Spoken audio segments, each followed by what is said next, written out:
जय जगन्नाथ। आपण मानंकु Shri silent kitchen को स्वागत। आज साइलेंट किचन तरफ आपण मानंकु पखाळर भेटी एठी देखंतु। आज मु रेडी करची एटा हला पखाळ। पखाळले छुंक दिया हेची भुसम पत्र आ सुखिला लंका जीरार गोटे आंब मु रखीची।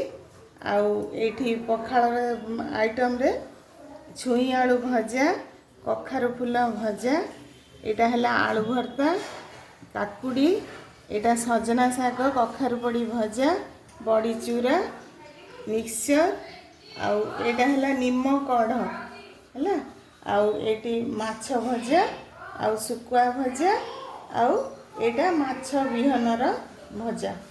आज साइलेंट किचन तरफ आपण मानंकु ए पखाळ पसरार भेटी रहिली। जय जगन्नाथ। आपण मानंकु मो वीडियोटी भल लागिले लाइक शेयर और सब्सक्राइब करने को भूलिबेनी।